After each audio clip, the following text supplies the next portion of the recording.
안녕하세요. 경주 노서도장 상인포정 최재학 도생입니다. 요즘은 뉴스를 보기가 두려울 정도로 안타까운 사건, 사고의 소식들이 많이 일어나고 있습니다. 지난 겨울에는 전국 곳곳에서 화재가 자주 발생하였죠. 많은 사람들이 인명을 잃는 끔찍한 사고는 국민들을 많이 놀라게 했습니다. 때와 장소를 가리지 않고 일어나는 끔찍한 사고 소식을 접하면서 이제는 어디도 안전지대는 없다는 위기의식을 느끼지 않을 수 없는데요. 이러한 시대에 우리는 어떻게 하면 행복한 삶을 영위할 수 있을지, 더 나아가 천지성공하는 인생이 될 수 있을지, 기도하는 삶이라는 주제로 도전 말씀을 함께 묵상해 보고자 합니다. 우리가 사는 현대 사회는 위험 사회라고 표현되는데요. 과학기술의 발달로 수명도 길어지고 삶의 편리와 의식주 생활 환경이 너무나 좋아지고 있는 반면에 대량 죽음의 위험에 더 많이 노출되고 있는 것도 사실입니다.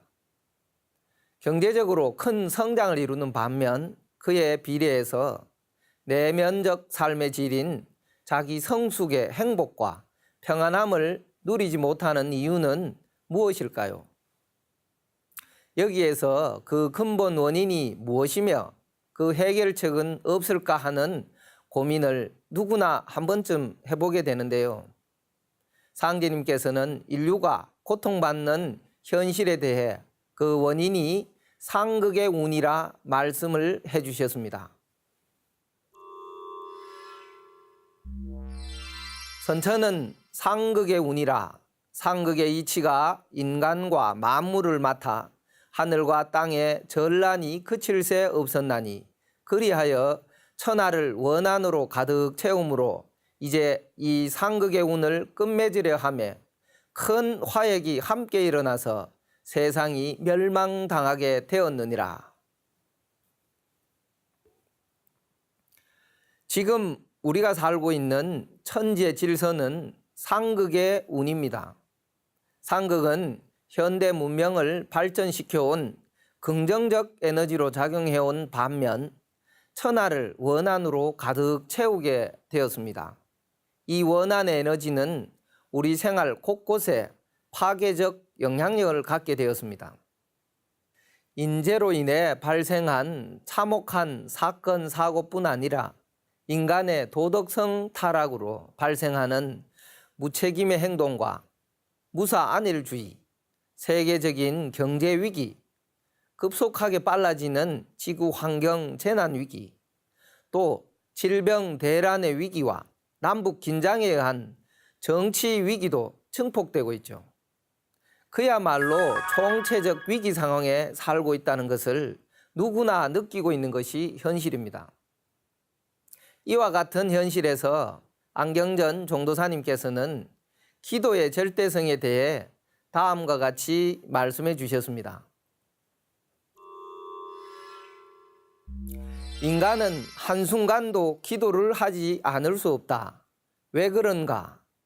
인간의 삶의 조건이 그렇기 때문이다. 우리 인간은 미성숙하고 불완전하다. 또 주변에서 가까이는 가정, 내가 몸담고 있는 직장, 사회 속에서 크게는 우리들이 몸담고 있는 조국, 온 인류가 몸담고 있는 지구, 자연의 품, 천지 속에서 어떠한 재난이 닥칠 줄 모르는 끝없는 불안 속에서 살고 있다. 인간은 선천상극 도수에 갇혀서 살아왔다. 끊이지 않는 비극과 고통, 눈물과 한숨, 원망과 저주, 이러한 시련과 고난 속에서 나를 끊임없이 바로 세우려는 몸부림, 그것이 기도다. 다시 말해서 기도는 나의 가족을 위해, 자손을 위해 또는 내가 하는 일을 위해서 꼭 잘 되도록 그렇게 이루어지도록 서원을 세우고 끊임없이 기도를 하지 않을 수 없다는 말씀입니다. 증산상제님께서는 너희들은 일심으로 빌어라. 너희가 비는 대로 천하를 만들어 주리라 하셨습니다. 우리가 비는 만큼 그 일심정성에 따라서 우리가 원하는 새 역사를 만들어 준다는 말씀인 것입니다.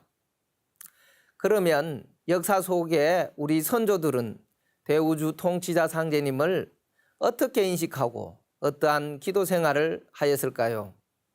또 기도를 통해 하나님의 은혜를 받은 사례는 없을까 하는 것을 생각해 보게 되었습니다. 2014년 여름 전 국민의 가슴에 큰 울림을 주었던 영화 명량을 보면서 우리 민족의 기도 문화에 대해 느꼈던 바를 말씀드려볼까 합니다. 영화를 보고 나서 이순신 장군이 직접 쓴 난중 일기도 살펴보게 되었는데요. 임진왜란이라는 망국의 위기 속에서 이순신 장군께서 상제님과 더불어 위대한 한민족의 선조를 모시고 기도한 기록들을 찾아볼 수 있었습니다. 참성단에 올라 상제님께 제사를 지내고 전쟁 중 치우천왕께 제사를 올리는 tuk제를 지내 전쟁의 승리를 기원한 내용이 바로 그것입니다. 영화 명량에서 이순신 장군은 승패를 알 수 없는 전투를 앞두고 기도하는 장면이 나옵니다. 선상에 모셔진 어머님 위패 앞에 조용히 마지막 절을 올리며 어머님, 다만 저의 죽음이 헛되지 않기를 바랍니다 하는 기도를 올리는데요. 이 장면에서 어머니 위패 위에 모셔진 치우천왕의 모습을 보았습니다. 배달국 15대 천왕으로 우리 역사에서 군신으로 초앙받던 분이었죠. 이순신 장군의 난중일기에는 실제로 치우천왕에게 올린 3번의 tuk제 기록이 있습니다. 이 tuk제는 새벽 1시에서 3시경에 올렸는데 이순신 장군이 재관이 되시고 지역의 수령들, 사령관의 장졸이 하나 되어 군신이며 승리의 신인 치우천왕께 외적을 물리치고 승리를 기원하는 출사제문을 낭독하여 전의를 다진 내용이 나옵니다. 이순신 장군은 조상과 천신들에게 끊임없는 기도를 올렸습니다. 단순히 기도를 올리는데 그치지 않고 치성이라는 적극적인 방법으로 기원을 하였고 실제적인 소통을 하였습니다. 조상과 천신의 의모 아래 지혜를 얻어서 전투에 나가신 것입니다. 영화 속에는 꿈의 계시를 통해 장군을 암살하려는 위기를 모면하는 장면이 나오는데요. 이 장면은 단순한 영화적 상상력이 아니었습니다. 이순신 장군의 업적은 세계 해전사에서 유례없는 불멸의 신화이기에 그 위대한 리더십과 유비무환의 철저한 준비 정신은 많이 부각되어 있습니다. 하지만 그 뛰어난 지도력 뒤에 보이지 않는 신의 손길에 대해서 관심을 가지는 이는 거의 없습니다. 이 보이지 않는 신의 손길에 대해 말씀을 드려보겠습니다.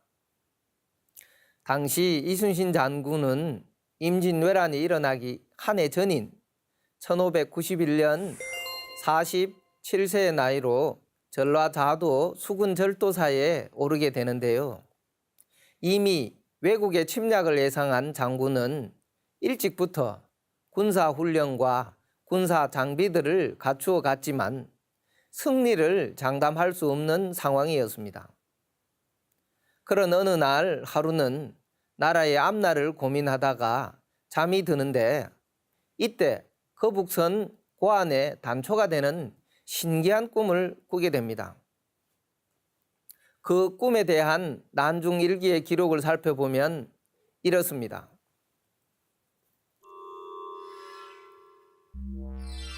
나는 병사들에게 먹일 식량을 찾아 바다로 나갔다. 무척이나 먼 곳까지 노를 저어왔지만 아무것도 찾을 수가 없었다. 갑자기 거대한 거북이 바다에서 솟아올랐다. 나는 식용으로 쓸 요량으로 거북을 잡기 위해 화살과 무기를 총동원했다. 그러나 노력이 헛되이 도무지 내 손으로는 거북을 잡을 수가 없었다. 게다가 그 거북의 입에서는 불을 뿜어져 나왔다.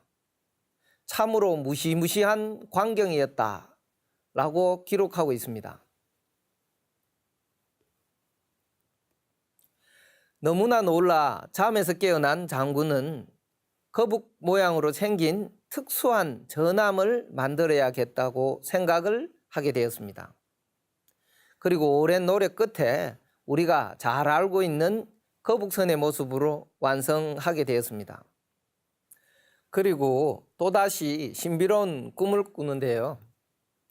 임진년인 1592년 5월 사천해전이 발발하기 이틀 전인 5월 27일 밤에 꿈속에서 신령님 같은 노인이 나타나서 일어나라, 외적이 나타났다 하는 외침을 듣고 벌떡 일어나는데요. 이때 경상 우수영으로부터 도와달라는 급한 보고가 날아들었다고 합니다. 그래서 5월 29일 새벽 거북선을 앞세운 이순신 장군의 함대는 사천을 향해 급하게 진격하였고 3일간의 해전 끝에 왜군 함선 13척을 격침시키고 왜군 2,600여 명을 사살하는 대승을 거두게 됩니다. 이순신 장군은 그 이후에도 신인이 나타나 전술을 가르쳐주는 꿈을 꾸게 되는데요. 그 당시 조선 수군의 상황은 이순신 장군의 후임이었던 원균이 7월 칠천량 전투에서 대패하고 자신도 전사하고 말아 수군은 해체 지경에 이르렀습니다. 조선은 누구도 어찌할 수 없는 패전의 위기 속으로 빠지게 된 것입니다. 이러한 위기 상황에 이순신 장군은 다시 삼도 수군 통제사로 임명되는데요. 조선의 수군을 권율이 이끄는 육군과 힘을 합치라는 선조 임금을 설득하고 겨우 수습한 12척의 함선을 이끌고 출동하게 됩니다. 이길 수 없는 전투였지만 목숨을 바쳐서라도 절대 물러설 수 없는 전투였습니다. 그리고 서해로 향하는 330척의 일본 전선을 상대로 명량 해협의 거친 물살을 이용해 세계 해전사에 길이 남는 신화가 만들어지게 됩니다.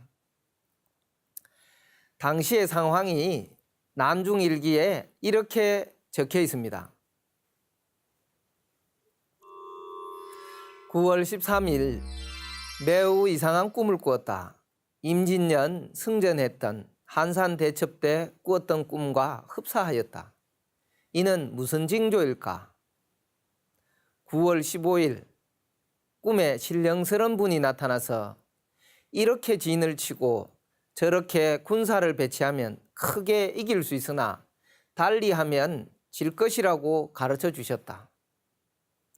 이순신 장군은 그 꿈속의 가르침을 바탕으로 전투를 승리한 후 9월 16일 일기에 기록하였습니다. 이번 일은 참으로 하늘이 도우셨다라고요. 저는 난중일기 속에 이러한 비화가 담긴 사실을 알게 된 후에 예전에 올라봤던 한산도 재승당, 거기 수루에서 보았던 이순신 장군의 시 한산도가를 떠올렸습니다.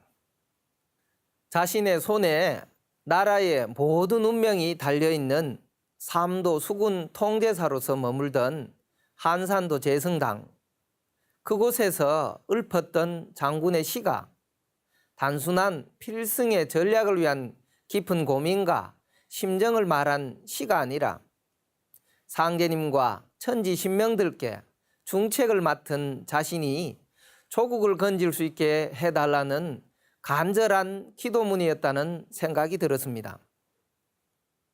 또한 상제님과 조상님을 함께 모시며 기도하는 장군의 지극한 정성에 하늘이 감동하여 여러 번 신교를 내려주어 7년간의 전쟁으로 전 국토가 유린당한 난국에서 나라를 구하게 해준 것이라 생각합니다.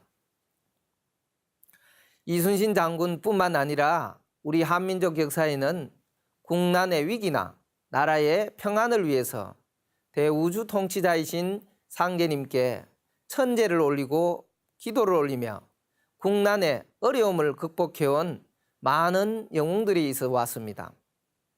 하지만 조선시대에는 중국을 천자국으로 섬기는 사대주의 문화가 팽배하여 주체의식을 갖지 못하고 우리 스스로 우리의 뿌리 문화인 신교 문화를 멀리하였습니다. 그 결과 중국과 일본에 의해 우리 역사가 왜곡되어 현재의 우리 국민들은 상제님께 기도하는 천재 문화가 우리 역사 문화의 핵심임을 배우지 못하게 되었습니다. 또 제대로 알려고 노력하는 분들도 거의 없는 안타까운 실정이 되었습니다. 오늘 살펴본 불멸의 신화 이순신 장군의 기도 문화는 바로 한민족사의 광명정신과 천재 문화의 맥을 이어온 것입니다.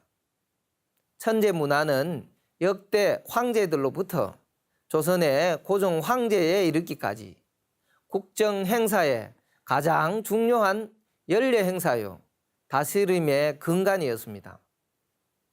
이것은 또한 국방을 지키는 장수와 역사적 인물들이 어떠한 정신으로 역사를 이끌었는지를 깨닫게 해주는 인류 최고의 원형 문화인 신교 문화인 것입니다.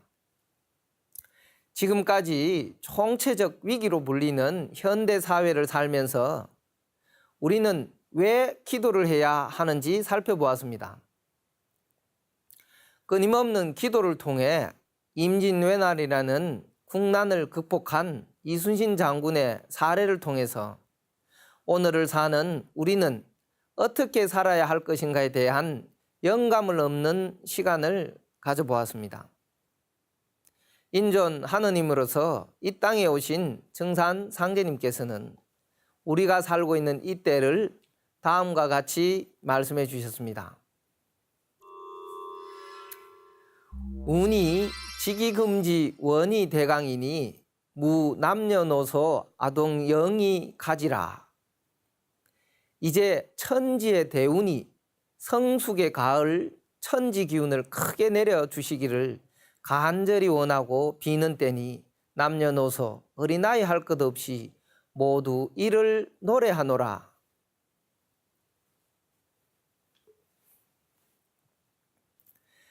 여기에서 빈다는 것은 기도를 말하며 기도는 빌기자, 빌도자로 빌고 또 빈다는 뜻입니다.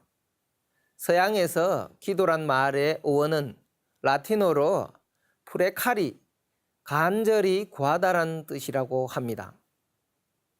오늘 도전 산책에서는 기도하는 삶을 주제로 상제님의 말씀을 살펴보았습니다. 증산 상제님께서는 우리 인류에게 태을주를 내려주셨습니다. 태을주에는 여러분의 간절한 서원을 이루게 해주는 조화권이 담겨 있습니다. 기도하는 삶을 생활화하시고 염려불망 태울주를 읽다 보면 소원성취 태울주의 조화를 체험하실 수 있습니다. 시청자 여러분, 모두 다가오는 우주 가을 문화의 주인공이 되시기를 바라며 상제님 말씀을 전하는 것으로 오늘 이 시간을 마치도록 하겠습니다. 반딧불은 반드시 제 몸으로 빛을 내나니 너희는 일심으로 고하라. 가난하고 병들고 약한 자와 신음하는 자가 일심으로 나를 찾으면 나는 그의 곁을 떠나지 못하느니라. 감사합니다.